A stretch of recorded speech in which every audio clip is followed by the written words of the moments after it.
सुप्रभात। मैं सीताराम उइके मेरे यूट्यूब चैनल में आप सभी का स्वागत करता हूं। चैनल में जो नए हों कृपया चैनल को सब्सक्राइब कर लीजिए, शेयर कर दीजिए ताकि मेरे आने वाले सभी वीडियोस सबसे पहले आपको प्राप्त हों। आज हम कक्षा 10 के पाठ्यक्रम में सम्मिलित सामान्य हिंदी से मेरी जीवन रेखा नामक निबंध के प्रश्नोत्तरों पर चर्चा करेंगे। तो आइए देखते हैं। सबसे पहला प्रश्न, द्विवेदी जी के इस्तीफा वापस लेने के संबंध में उनकी पत्नी ने क्या कहा। द्विवेदी जी के इस्तीफा वापस लेने के संबंध में उनकी पत्नी ने कहा, क्या थूक कर भी कोई चाटता है। ठीक है। प्रश्न क्रमांक दूसरा है, होशंगाबाद में द्विवेदी जी ने क्या नई उपलब्धियां प्राप्त की। उत्तर है, होशंगाबाद में द्विवेदी जी को ऐसी संगति मिली जिससे वे अपने जीवन में एक आदर्श निश्चित कर सके और सिद्धांत परक जीवन जीने लगे। ठीक है। प्रश्न क्रमांक तीसरा है, द्विवेदी जी लेखों की भाषा में किस प्रकार का संशोधन कर दिया करते थे। उत्तर है, द्विवेदी जी संशोधन के द्वारा लेखों की भाषा अधिक संख्यक पाठकों की समझ में आने लायक कर देते थे। संशोधन के समय यह नहीं देखते थे कि यह शब्द अरबी का है या फारसी का या तुर्की का। देखते सिर्फ यह कि इस शब्द वाक्य या लेख का आशय अधिकांश पाठक समझ लेंगे या नहीं। ठीक है। इसी प्रकार से प्रश्न क्रमांक चौथा है, इंडियन प्रेस में काम करते हुए द्विवेदी जी ने कौन सी पुस्तक लिखी। इंडियन प्रेस में काम करते हुए द्विवेदी जी ने तृतीय रीडर और संपत्ति शास्त्र नामक पुस्तक लिखी थी। दीर्घित प्रश्न देखिए, द्विवेदी जी ने अपने लिए कौन से 4 सिद्धांत निश्चित किए और उनका पालन करने में वे कहाँ तक सफल हुए। द्विवेदी जी ने अपने लिए 4 सिद्धांत निश्चित किए थे। पहला, वक्त की पाबंदी, रिश्वत ना लेना, अपना काम ईमानदारी से करना और ज्ञान वृद्धि के लिए सतत प्रयत्न करते रहना। इनके पालन में वे सतत प्रयासरत रहकर सफलता प्राप्त करने में सफल रहे। ठीक है। प्रश्न क्रमांक दूसरा देखिए, द्विवेदी जी को विद्यार्थी जीवन में किन किन कठिनाइयों का सामना करना पड़ा। द्विवेदी जी 13 वर्ष की उम्र में घर से 26 मील दूर रायबरेली के जिला स्कूल में पढ़ने जाते थे। वे वहाँ घर से आटा दाल पीठ पर लाद कर ले जाते थे। वे दाल में ही आटे के पेड़े या टिकिया पकाकर अपना पेट पालते थे। संस्कृत स्कूल में नहीं पढ़ाई जाती थी, अतः विवश होकर वे अंग्रेजी और फारसी पढ़ते थे। पारिवारिक दुर्दशा के कारण उन्हें विद्यार्थी जीवन में उक्त कठिनाइयों का सामना करना पड़ा क्योंकि उनकी आर्थिक स्थिति ठीक नहीं थी। ठीक है। प्रश्न क्रमांक तीसरा है, द्विवेदी जी को सरस्वती पत्रिका में प्रकाशन के लिए किस तरह के प्रलोभन दिए जाते थे। इस संबंध में उनकी क्या प्रतिक्रिया होती थी।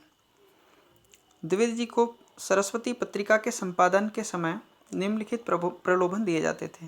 पहला, मेरी मौसी का मरसिया छाप दो, मैं तुम्हें निहाल कर दूंगा। प्रलोभन दिया जाता था इस प्रकार से। दूसरा, कोई कहता अमुक सभापति के स्पीच छाप दो, मैं तुम्हारे गले में बनारसी दुपट्टा डाल दूंगा। मेरे प्रभु का सचित्र जीवन चरित्र निकाल दोगे तो तुम्हें एक बढ़िया घड़ी या पैरगाड़ी नज़र की जावेगी, मतलब भेंट की जावेगी। ठीक है। इस संबंध में उनकी प्रतिक्रिया थी कि उन्हें किसी भी सहायता की आवश्यकता नहीं है, वे अपनी शक्ति व परिश्रम को सर्वोपरि मानते थे। ठीक है। प्रश्न क्रमांक चौथा देखिए, आशय स्पष्ट कीजिए। अव्यवस्थित चित्त वाले मनुष्य की सफलता में संदेह रहता है, क्यों। है ना, स्वाभाविक है, मन एकाग्र ना हो तो हमें काम करने में अव्यवस्थित महसूस होगा।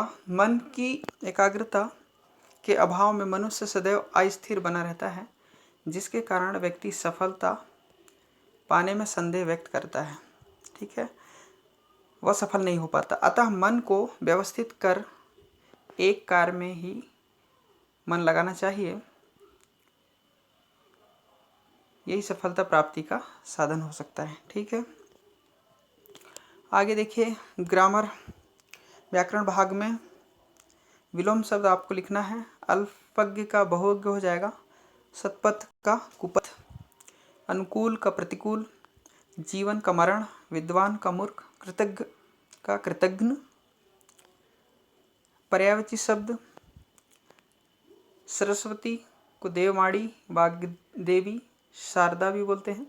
मित्र को साथी, दोस्त। गृह को घर, आवास, आत्मज, पुत्र, बेटा। यहीं अगर आत्मजा होता तो पुत्री या बेटी। तरक्की को उन्नति या प्रगति भी कहते हैं। ठीक है, अब प्रश्न क्रमांक 3 में देखिए तद्भव, तत्सम, तद्भव, देशज और विदेशी शब्द आपको छांटना है। ठीक है, तत्सम शब्द आत्मज, दृष्टता, जीवन, संगति। तद्भव शब्द निगरानी, सैनिक। देशज पाबंदी, फीस, मदरसा, मुलाजिम। विदेशी शब्द स्कूल, नज़र, मिडलैंड, उजरत, इस्तीफा। ठीक है, तत्सम शब्द वे शब्द जो संस्कृत से सीधे हिंदी में प्रयोग होते हैं, और तद्भव शब्द वे शब्द होते हैं जो संस्कृत से परिवर्तित होकर के किस में प्रयोग होते हैं, सामान्य शब्द हिंदी में प्रयोग होते हैं। ठीक है, यहाँ पर देखिए वाक्यांशों के लिए एक शब्द आपको लिखना है। जैसे देहात का रहने वाला है तो देहाती कहलाएगा। जिस पर विश्वास किया जा सके विश्वासी होगा। उपकार को मानने वाला कृतज्ञ। जहाँ पर पुस्तकें छापी जाती हैं प्रेस। कम ज्ञान रखने वाला अल्पज्ञ होता है। ठीक है, मुहावरे का वाक्य प्रयोग करना है। जैसे मैदान मारना लिखा है, सफलता प्राप्त करना होता है। वीर पुरुष कहीं भी मैदान मार लेते हैं। पेट पूजा करना यानी पेट भरना भी हो सकता है, और क्या हो सकता है, पेट पूजा करने के लिए कुछ ना कुछ करना ही पड़ता है। ठीक है, होश आना, सचेत हो जाना। होश आना मतलब सचेत हो जाना। बढ़ती हुई महंगाई से बड़े बड़े लोगों को होश आने लगा है। ठीक है, इस तरह से ये प्रश्न उत्तर हैं। इनको आप अपने शब्दों में भी, अपनी शैली में भी इन प्रश्नों का उत्तर आप लिख सकते हैं। धन्यवाद।